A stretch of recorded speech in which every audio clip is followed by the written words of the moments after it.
This is Nathaniel Hawthorne's young Goodman Brown, retold in modern language with dialogue the way real people talk today.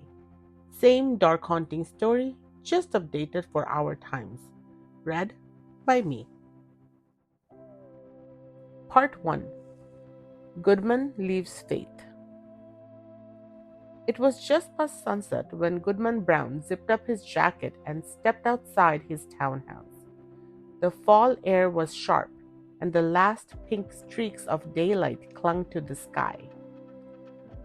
Babe, seriously? Faith leaned against the doorway, her pink ribbons catching what little light was left. She hugged her hoodie around herself, eyes worried. You're leaving now? Can this wait till morning? Goodman adjusted the straps on his backpack.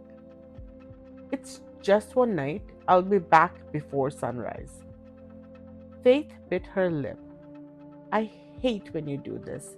I've been having these messed up dreams lately. And when I'm alone, I spiral, I scare myself. He kissed her forehead. Hey, it's fine. Don't overthink it. Please, she whispered. Stay tonight. Of all nights, I really need you here. He hesitated, then pulled away. I'll be back before you know it. You're everything to me, you know that. But this is something I have to do. Faith's eyes filled with tears. Don't make me regret trusting you. Goodman gave her hand one last squeeze, then walked into the night without looking back.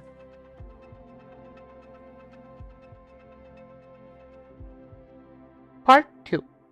The Stranger in the Woods. The forest swallowed him quickly. The street lights were gone and every step seemed louder than it should. Up ahead, a man leaned casually against an old oak.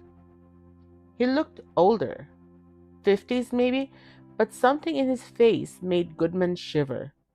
He looked like Goodman himself, just aged, sharper and more knowing. You were late, the man said, smirking. I almost didn't come, Goodman muttered. Sure you did, the stranger replied smoothly. Everyone says that, until they're here. He tapped his trained staff on the ground. For a second, Goodman saw it moved, like a serpent coiling.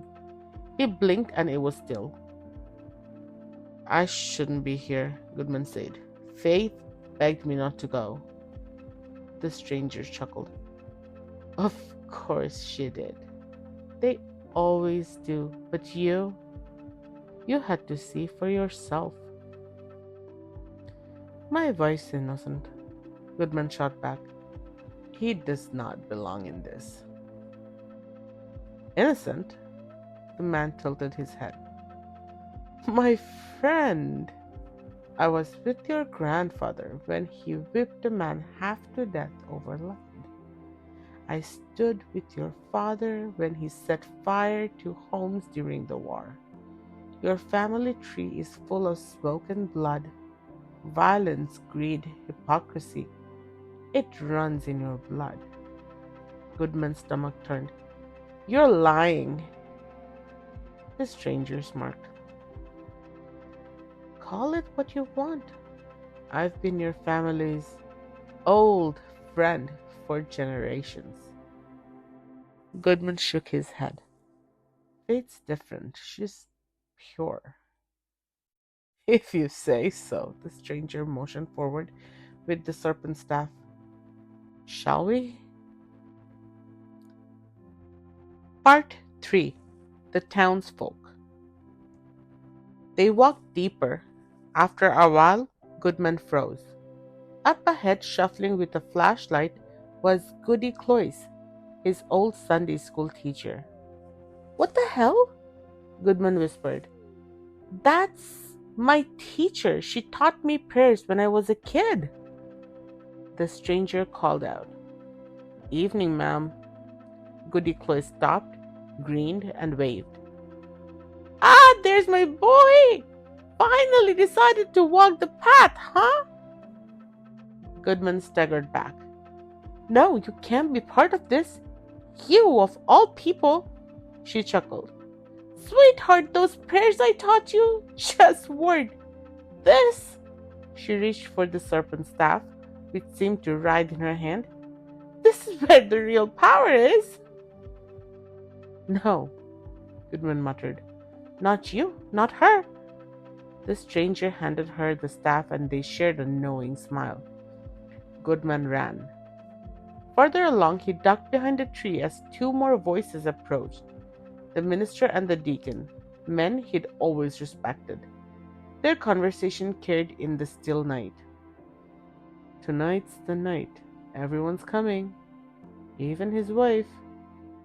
Goodman pressed himself against the bark, heart racing. No, not Faith. Please, God, not her. The stranger's voice echoed calmly. I told you, no one's as innocent as they seem. Goodman ran faster, desperate for air. Part 4. The Ceremony. The trees opened into a wide clearing. A bonfire raged at the center, flames twisting high into the black sky. Shadows danced over the faces of the entire town. Neighbors, co-workers, leaders, all gathered, all chanting. At the altar, two hooded figures were dragged forward. One hood slipped, and the pink ribbon fell loose. Faith! Her eyes locked on his, wide with fear. Goodman, what is this? The chanting swelled.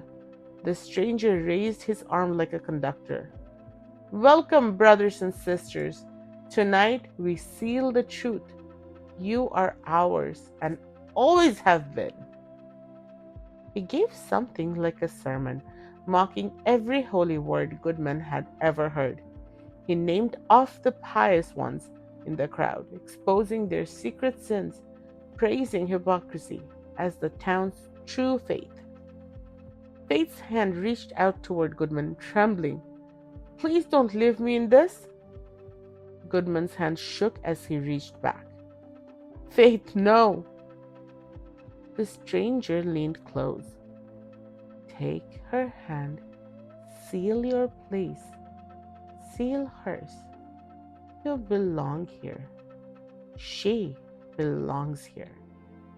The fire roared, the serpent's staff writhed, and pink ribbons rained down from above. Goodman cried out, and the world went black. Part 5. The morning after. He woke on the damp forest floor. Birds sang, morning light streamed through the branches. Faith? He croaked, staggering to his feet.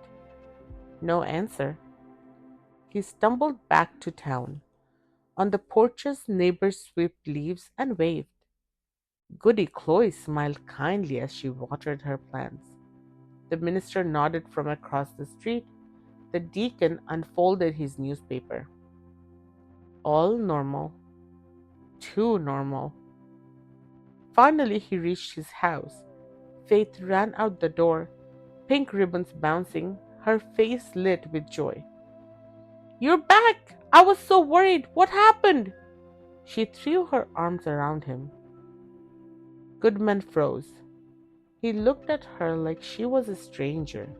That smile, those ribbons, it should have comforted him, but all he could see was her at the altar, begging him not to leave her. He pulled away gently, unable to speak. And from that day forward, something in Goodman hardened. At church, he avoided the minister's eyes. Passing Goody Chloe on the street, he nodded stiffly but never stopped to talk. With Faith, he went through the motions, dinners, small talk, bedtime kisses, but the warmth was gone. He never told her why. He lived many more years, but joy never returned, and when Goodman Brown finally died, old and gray, they buried him with no hopeful words on his lips, only silence.